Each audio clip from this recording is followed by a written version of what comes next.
June babies or people who know June babies. Welcome to House of Papillons. I'm Terry. Thanks for joining me today. This is a continuation that we started back in January of sort of a little impromptu series that I'm calling Back to Basics. And what we did, we started in January with a garnet, which is the birthstone for January, and we did a basic pour. Now, if you're new to resin or you're starting a resin journey, that's a good video to start with because we go into pouring basic one-to-one resin. My theory of how you, a good, or I shouldn't say how you should, but a good way to start a resin, starting to learn about resin and doing resin, it just is to start with something very, very basic and do that several times. Like keep doing it until you then want to graduate to more. So, with resin, the very basic resin that we can get our hands on is called one to one. It's where you mix. It's a very basic resin. Uh, many different brands carry a one to one, meaning that you mix. There are two parts. There's an A and a B. You mix part A to the same amount of part B, and gazillions, millions of projects can be done using one-to-one resin. I venture to guess that that's probably the most used type of resin that you have. Don't worry about deep pour resins and fast cure resins and all the other 2-to-1 ratio resins because they're all used for different things. So start very basic. And the first video back in January, it's the garnet, making of the garnet. Now, I did mix colors to do the garnet. I used resin dye, I believe. And there are lots of ways to color resin. There are alcohol inks, there are mica powders, there are other pigments that you can use. So pigment pastes and things. So I'm talking start with your basic, the basics. Next, when we moved into February, what I've been doing each month is showing different ways to use one-to-one resin in one specific mold. You can use the principles that I'm showing you to embellish and do additions into other molds. There are millions of them out there. In February, what we did a gradient pour. I showed how to do a gradient pour where we started very light. We did sort of a medium and a dark at the bottom, and it turned out with a gorgeous amethyst. In March, we inclusions. inclusions. So half of this mold was done in a color similar to aquamarine. It's natural aquamarine. There's even some sediment in there. And then we filled the second half of it with natural, uncut aquamarine chips. Whoops, a little bit of stuff on there. Then in April, we wanted to do a diamond. So I showed how to put film in there to give you the way that the colors that diamonds give you down deep inside. This mold has facets in it, so it's really helping to achieve this series. And then in May, I wanted to make it look more like a an emerald does down inside. Emeralds have these things that almost look like cracks. So we put little pieces of glass down in there to try and mimic the way that emeralds do that. So it's emerald inspired. So June babies, this is a very lucky, depending on how you look at it, this is a lucky month because I'm going to do two different gemstones today. One of the people who commented on one of the months, I don't remember, said, "What are you going to do for June?" Because this person's birthday is in June, and she said, "I hope you do the Alexandrite." Well, I had considered it because Alexandrite is 2 different colors or 3 different colors. You can do it a myriad of ways, but, it's also pearl. And I thought, well, I haven't used mica powder at all in any of the different months that we've done, and I really wanted to do that. So I told her, "No." I was planning on doing, pearl because of that, and then I got to thinking about it, and I thought, "Well, Alexandrite's gorgeous, and when am I gonna have the chance to do a double-sided pour?" So I'm doing 2. I'm doing 2. So let me get set up and we'll be back with one of them. Not sure which one I'm gonna do first, but I'll be back. When you start out dusting on mica powder, since this is just gonna be a solid mica powder uh, pour, you can just pour it in, but since we're trying to make this look like pearl, a lot of times mica powders, when you pour them in solidly, they will sort of take on their own, I don't want to say pattern, but some of them could give a texture to the piece. This is regular mica powder that was put in. This is Cherry Blossom by Laura's Art Corner. And I don't know if you can see, but in the background it gives, its own little, the powder just kind of does its own thing, and we don't know what that's going to be. So since we want this to be, similar to a pearl, we're going to go ahead and dust it in and make it completely solid. This mica powder is by Ceya, Ceya. You can get it on Amazon. And it is porcelain white pearl. So our pearls are going to be white, or our pearl. I should say we're not making a dozen pearls, just one. So I have on gloves because I'm going to be probably touching the inside of this. It's inevitable. I mean, I'm going to be doing the whole thing. So if you don't have to wear gloves to do this, it won't hurt your skin just touching this. There's no resin in it yet, but I want it if I when you dust mica powders in or onto a mold, you will see when I start to do it, the mold is very has a lot of static cling, and the mica powder is attracted to it. Now, if I were going to do this in 2 colors or 3 colors or whatever, which you can see on many other videos on my channel, you can see it on the Easter eggs that I did. There's a butterfly jar that I did that I dusted in mica powder. There's several. But the rule of thumb is that whatever hits the mica powder first is what you're going to see on the other side.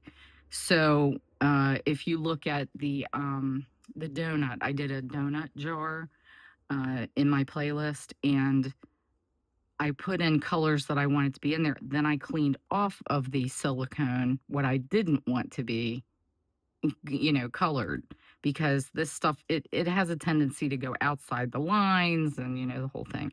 So you would just have to clean it up. Now, this is just one color. I have a fluffy brush here that I got from the Dollar Tree, and it's a makeup brush. It's from Wet n Wild. Look, it's been well well used, not for makeup. But so when I go to brush it on, it just sort of, the silicone kind of just takes hold of it. And that's what we want. And sometimes this does make, a bit of a powdery mess, but kind of inevitable when you're doing this kind of thing. And I did take a lot on this brush. You don't really need to take a lot. Now, what I'm doing here is burnishing it in. So if I were to just touch, the mold, there's a chance there may be missing a missing little section that I couldn't see with the eye, but that the resin will point out once the resin's in there. So I'm really burnishing, and now see how I just touched it. While wearing gloves, the gloves should not take that off. Gloves should make it so that the powder is really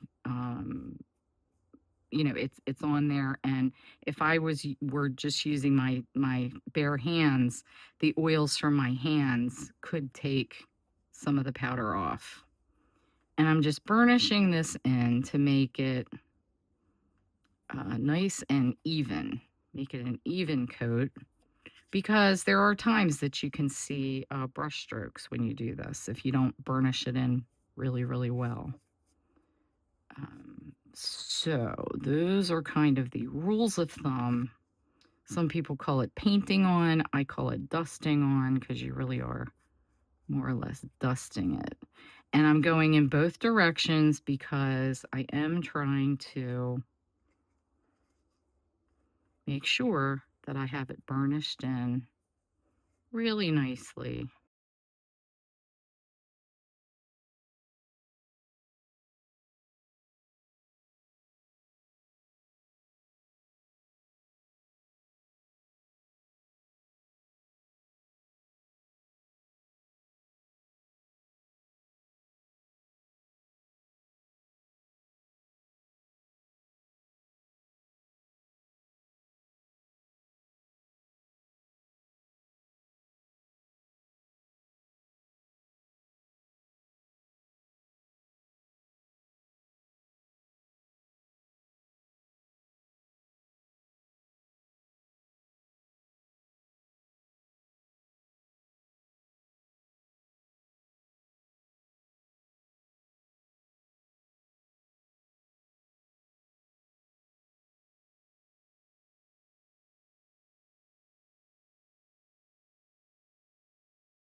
Okay, I'm gonna get, now see, like for example, here, I'm gonna have to touch there to make this come right side out. And hopefully my gloves are gonna be covered with mica, but I'm hoping, and I'm kind of trying to remember where my thumbs touch, because see right there, you can see where it's smeared. Now, I think there's enough mica on there that shouldn't make a mark, but it doesn't hurt to remember where you put your fingers so that you can go in and kind of, just swizzle this around a little bit and make sure that you didn't mess up. All right, I'm gonna mix some resin and I'll be right back. I have 6.5 ounces of Tea Expert. It's their regular 1-to-1 resin in this cup. And I think when I did the garnet, that's the only one that I've done that was, completely full with one pour. I think it was like just a skosh over 6 ounces. So I'm going to go ahead and do 6.5. And I'm going to put in for 6.5 ounces, and I want it to be sort of opaque. I'm putting in this much. Now you can't see that, you can't tell what that is. That might be half a teaspoon.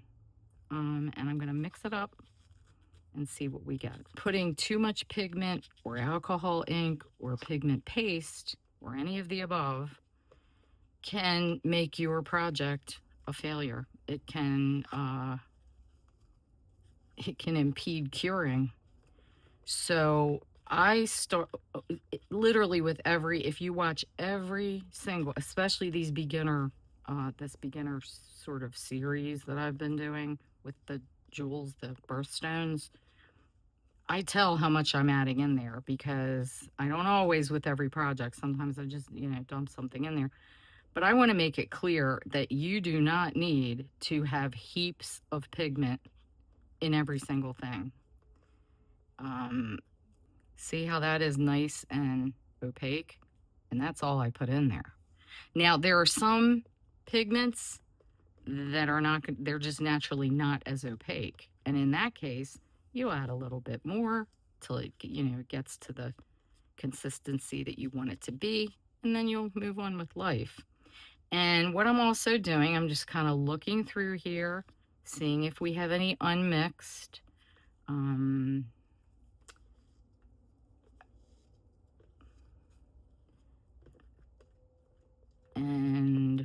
go on from there. Unmixed mica, what it can do is give you some spot somewhere that looks like a spot of powder that wasn't incorporated. Let's give it a pour. Now I'm going to pour high and thin because why? Because pouring high and thin will, the theory is, I'm more than 18. I'm about 18 inches above it. And I'm going really thin. Don't be in a hurry to just dump your stuff, your resin in there. You know, give it time. The theory about going high and thin is that on the way down, if there were bubbles in here, on the way down, maybe in this thin stream, it will pop the bubbles. Number one. Number two, possibly if the bubbles made it through the stream, that hitting the surface here will pop them. I've just seen lots and lots of my resin heroes who do this. I hope it works. I'm going to take their word for it because they've been doing it. Even though I've been doing this for a number of years, they've been doing it even longer. So I tend to go ahead and believe them. And that's it. And it's slowly filling up. Like I said, like, don't be in such a rush to dump things in there. Like, I also see that a lot, that, you know, this isn't necessarily a quick, I mean, doing it this way, it's just one pour. This is quicker than some projects that you can do, but you still should sort of take your time with what you're doing. Now, just to be sure, since I do have powder in here, I don't want to go stirring around in there. I don't want to, I can just feel the edges of that, what will be the lip of the candle holder. And I'm not squeezing really hard. I'm not letting the walls touch each other because of that powder. I don't want to disturb the powder. But I do want to, just in case there was some big bubble that decided it was gonna mess with my life, that I got that. Okay, I've reached the top. It is not domed. I am gonna dome it, but I have to move it to another surface so that I can use my my surface for other things. So I'm gonna do that. I'm gonna move it, and then I will see you after this cures. This is going to be, hopefully, a likeness of an Alexandrite. And if you are unfamiliar with Alexandrite, most of them are 2 or 3 or more colors or shades. So I'm going to try to do this. Never done this before, not like this, but really, really interested to see how it comes out. So for my colors, I've chosen Swimming Pool, which is octopus fluids. It's a octopus ink by Octopus Fluids, obviously. And this is a resin ink. It's not technically an alcohol ink. They do have alcohol inks, and the resin inks do have a little bit of alcohol in them, but they are highly concentrated. They're more concentrated. The color, the pigment part is more concentrated than in the alcohol inks, ever so slightly. So you can also get these on Laura's Art Corner. She is the only distributor of octopus inks in the United States. So if you're in the States, I have a discount code for you, and please check it out. Your life will not be the same. And I'm also using Peacock, which is a gorgeous, gorgeous color of blue. And I'm going to use Aronia, which is a purple, a gorgeous, gorgeous purple. So we're just going to begin. Now, when you use any kind of alcohol ink or resin dye or resin ink, you always, always shake them up, because the pigment will settle after it's been sitting for, for a while. So I'm going to start out conservatively with my color and see where that gets us. I'm just going to use 2 drops off the bat because this stuff is really potent, and see how we like it. Now, the good thing about using white cups like this and where they're sort of deep is that, when you pour it in the mold, it's going to be, you're looking at it deeper, right? Like it's not going to look like that. It's going to look deeper because um, you know how when you go to an ocean, when you're on the shore and you go to walk in, you can see your feet, and then the deeper it gets, the darker it gets. So you lose the ability to do that. And I think this might be a good color for this. Now, I'm going to keep mixing because in these cups, they're not clear. So it's going to take a minute to get this ink all the way down to the bottom. And you will see, well, I can see it. It's lightening up now at the top because now the ink is really distributing itself all through that resin. And so it's a little bit lighter now, which is fine. But, you have to keep stirring because it should be thoroughly mixed in, because if it's not, it'll be streaky. That's what alcohol inks and resin inks tend to do if they're not stirred in really well. But I'm hoping that you can see the difference when it continues to stir in and it's getting all the way to the bottom. Okay, so I actually think that might be good. Now, I'm going to go with our peacock. The reason this looks a mess is because one time I thought the lid was on and I went to shake it and and ink went everywhere. Yes, folks. Yes, yes. I'm going to open it away from something because sometimes the stuff that dries around the edge can get a little crunchy. And I'm going just with 2 drops because this stuff is potent. Oh, what a gorgeous blue. Good grief. Now they do have a sapphire, which I do not own yet.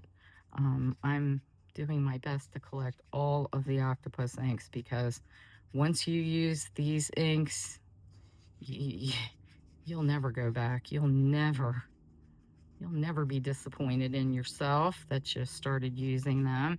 And they are in quite large bottles compared to other inks and other alcohol inks. Some of the companies do whole sets in teeny tiny little bottles. But the way that they do them is a big bottle. I mean, it should last quite a while. Man alive. Man, oh man. Would you look at that color? That is stunning. Now, swimming pool is supposed to be there. Well, see, when you take it out, it is very turquoisey looking, but in that cup, it looks very green. It is supposed to be there, turquoise for all intents and purposes.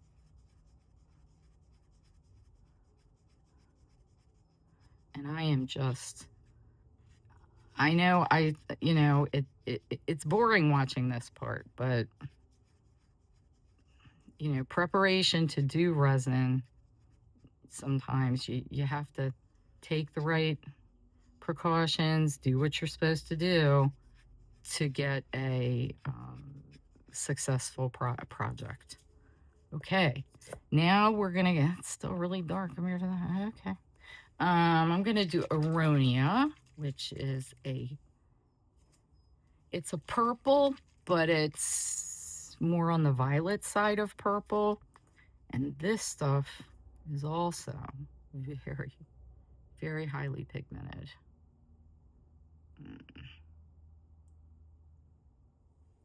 So I only did 2 drops. And let's see what we get.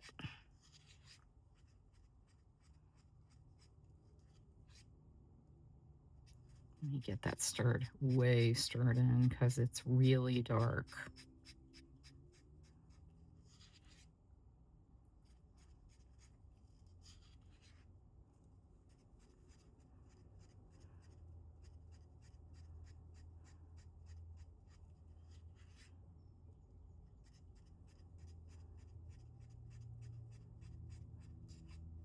If I had a clear cup that I was stirring in, it makes it a little bit easier, but I just didn't want to waste my clear cups, and I need these paper cups for the pour that we're going to do. You'll understand when you see me do it.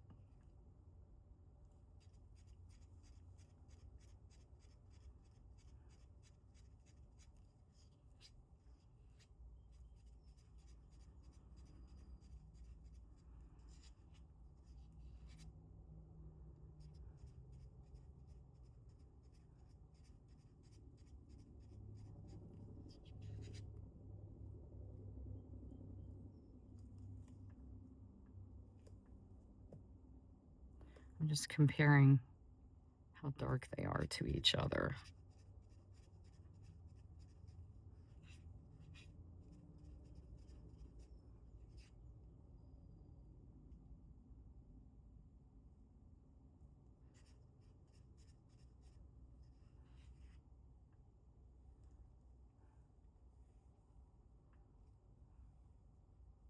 If you want, you could do what I just did, which was I wonder if you can see that.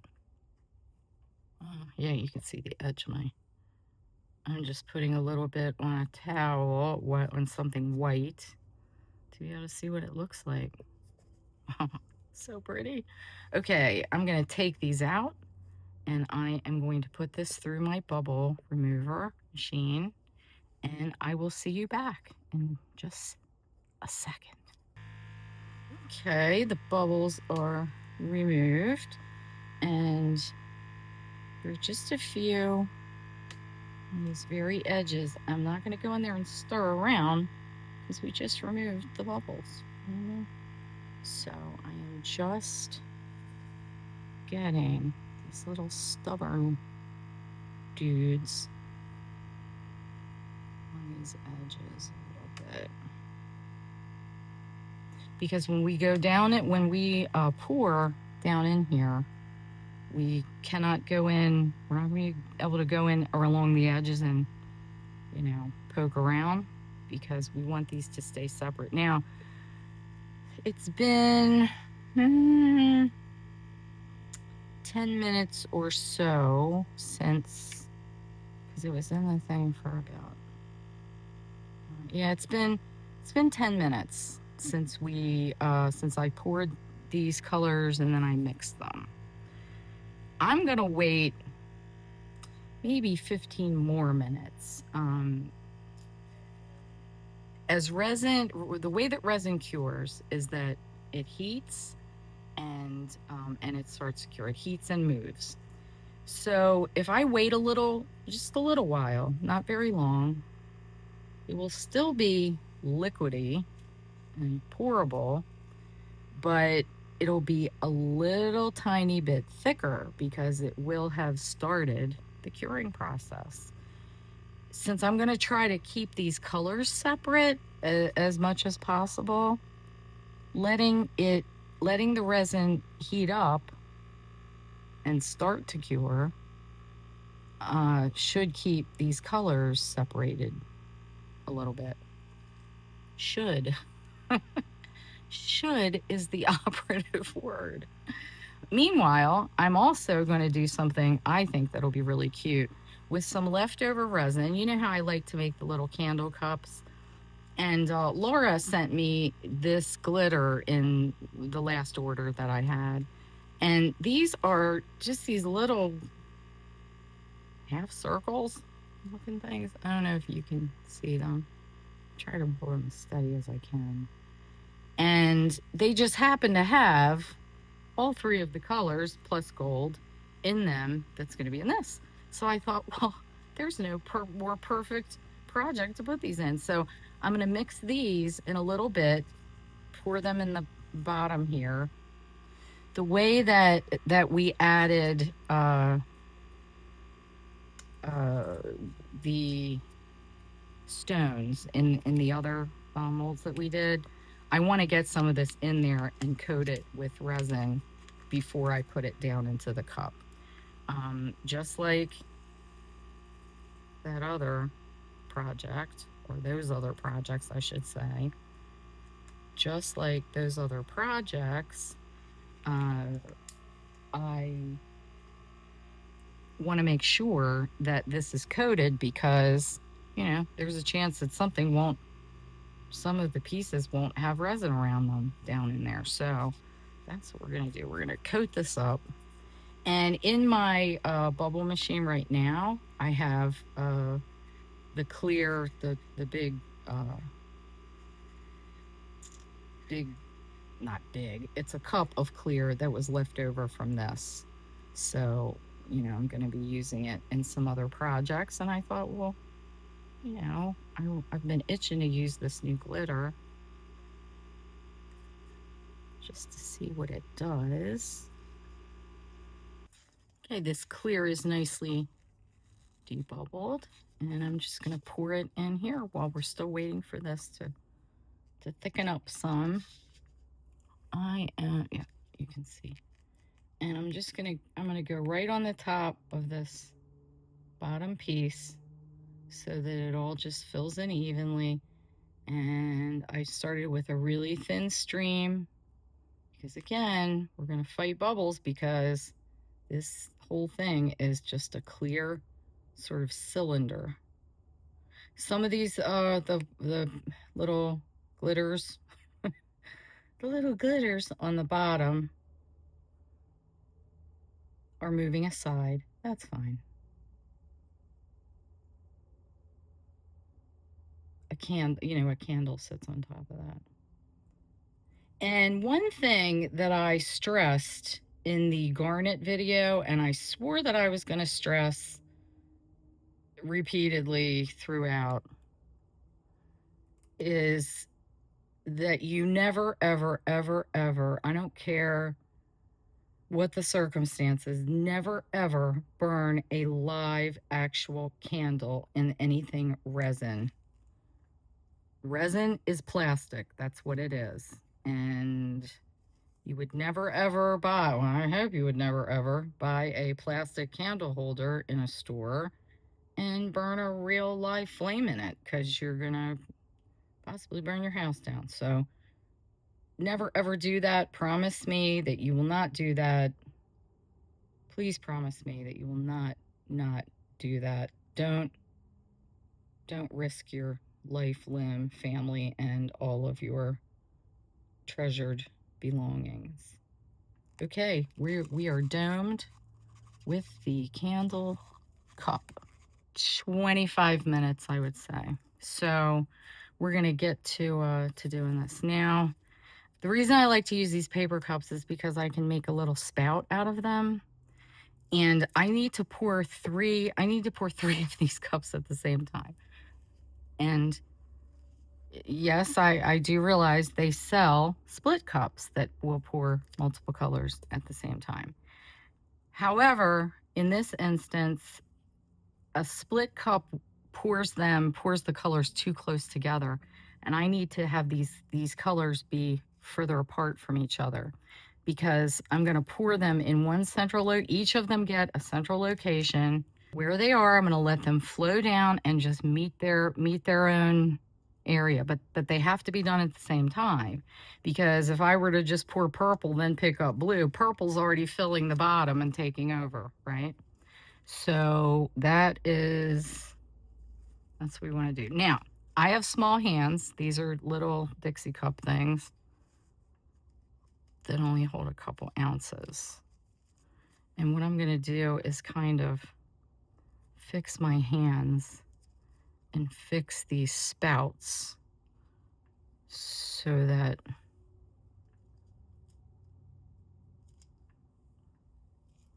hopefully they're going to be pouring at the same time. Okay, ready?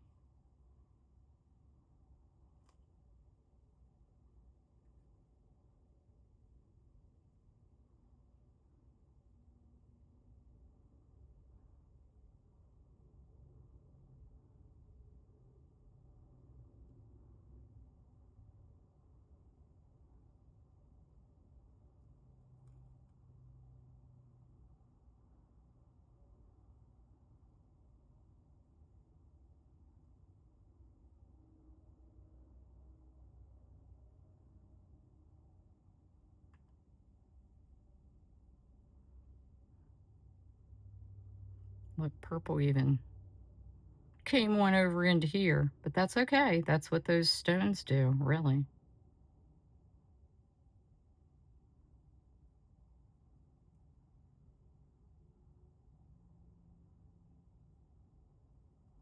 They intermingle.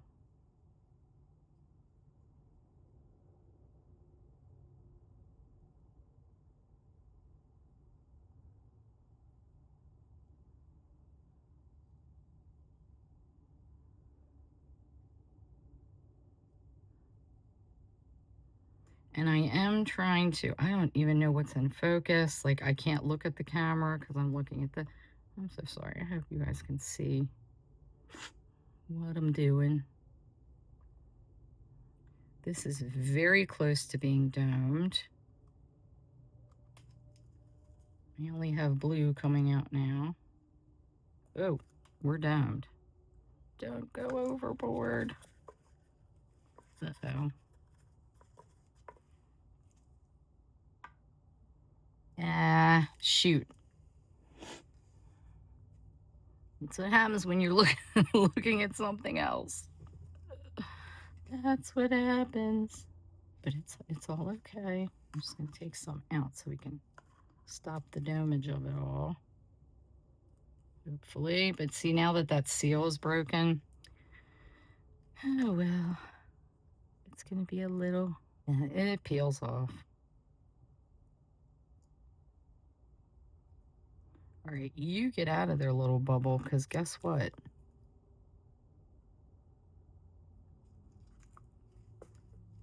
I actually may have stopped that.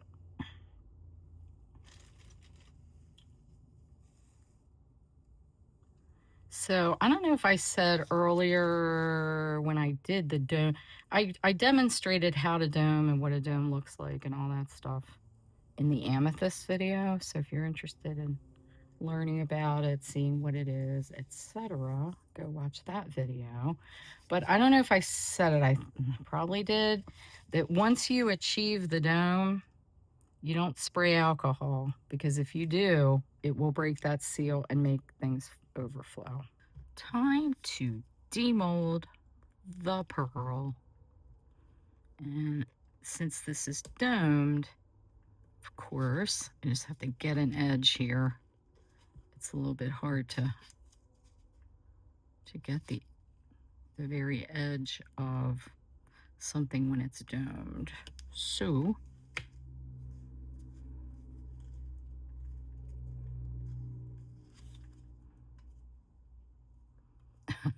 well, come on now. So in other words, I loosened I loosened the edge, but there we go.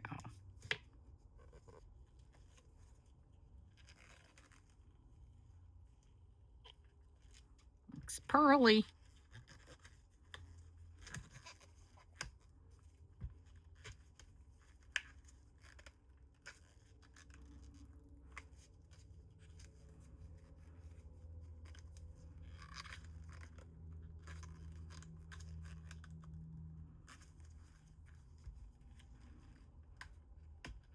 You really would think I'd have a grasp on how to do this mold by now. But it seems like a month is a long time. A month is a long time between pouring, between demolds.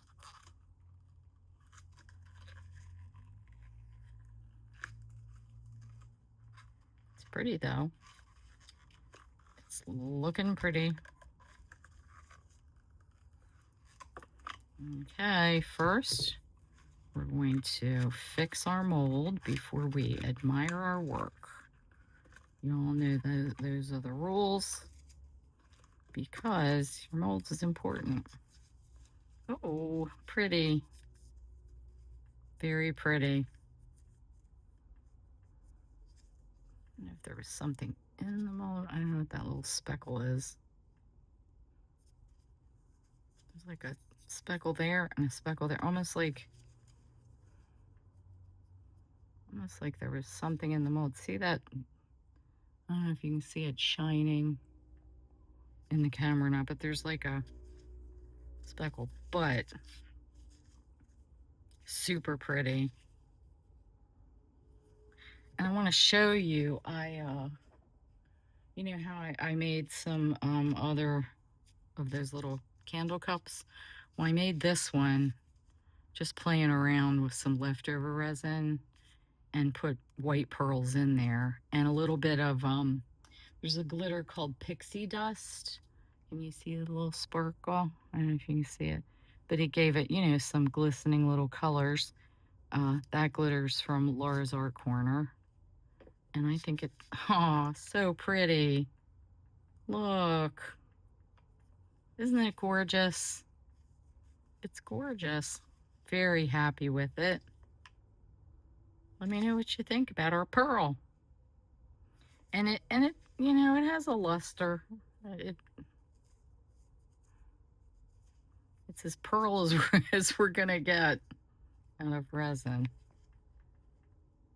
But it is like an even, you know, it doesn't, it's not streaky. And I think by dusting the mold with the powder, it made it, you know, very even, like a pearl would be. It doesn't have, you know, brush strokes in it. It's just very, very even.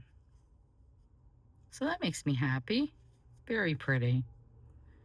Okay, let's get our other one out. All right, the moment we've all been waiting for, at least I have. I'm gonna do this first, this candle cup first. Let's see how we did on that. It looks like they didn't float. At first, earlier on, I thought I was gonna have some floaters because one of them seemed to go up, but then it went back down, which is fine. I'm happy with, you know, just having a lip on the top of the cup. Oh wait, we did get some floaters. That's good. Come on. Remember, rule number 1 of demolding is to fix your mold before you admire your work. Oh, cute. I like that. I like how they floated. I like how they floated. Nice. I think that's going to look adorable with these colors. Now, this is a little more pink and green than I thought it was than I thought it was going to be, but I like it. And actually, once we get this demolded, if I don't like the way it looks, I bet you it'll go with Peridot in August. So that'll be a happy thing. But I really do really like it. Okay, let's see how we did with our... These things always look better when they're sitting on white. Well, better in the camera, I should say.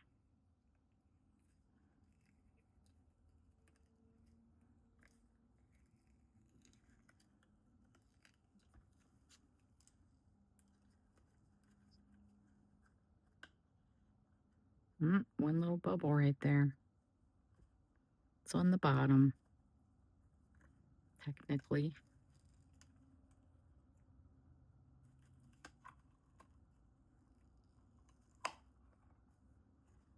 I'm trying not to look at it. I'm gonna keep it upside down for now. Until I...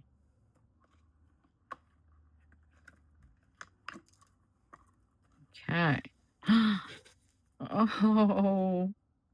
Oh, wow. Oh, wow. We have an Alexandrite. And you know what I love? Oh, there's so many things I love about this, but one of the things is that when you're looking on it down through here, because some of the, you know, blues and things went other places, you can see that. And that's just what an Alexandrite does. Oh, wow. Wowie, wow, wow. This is gorgeous. This is gorgeous. Gorge. Now, I do have a confession to make. And I meant to say it earlier in the video, but I just forgot. And I'm gonna show you what I did. So I actually recorded this twice. I made this is the second time I made this. And it's because in the beginning, in the very beginning, I got carried away with how much alcohol ink I put in there, or the resin ink, because I was using octopus, and octopus is like 10 times more pigmented than other alcohol inks. And I dropped in like 4 drops, in each of these colors, I did 2 drops. Well, I just went in with 4, going, I've got, all this resin. Well, I will show you. This is what it turned out like. It's much, much darker. Much, much, much, much darker. I want to see if you can see both in the camera. Purple was the most intense color. And you can sort of see it from sides, but you can't really see down in there. And I was like, no, this is not teal or that turquoise turned actual green. So I didn't like I think I said I said I didn't do my very first principle, which was not to pour, not to do go all in immediately. And so lesson learned, you know. You can learn from that too, especially if you're not used to a certain ink that you're using or a certain pigment. Go in a little bit at a time, and you'll yeah, I promise you'll be a lot happier. But this is it's pretty, and it's probably passable, but it's not at all what I was going for. So I just wanted you to know that a mistake was made, and I learned from it, and we're all going to go on with life. But this is fantastic. That is pretty with that. So if you've been with me the whole time through this entire thing, I really, really appreciate you. I hope that you June babies, like one of the ones we did, because I think they're gorgeous. And please, hopefully it inspired you to go out and, well, I can't get that to, I'm gonna have some trimming on the bottom to do. I hope it inspired you to go out and make some birthstones of your own. And I look forward to seeing you the next time.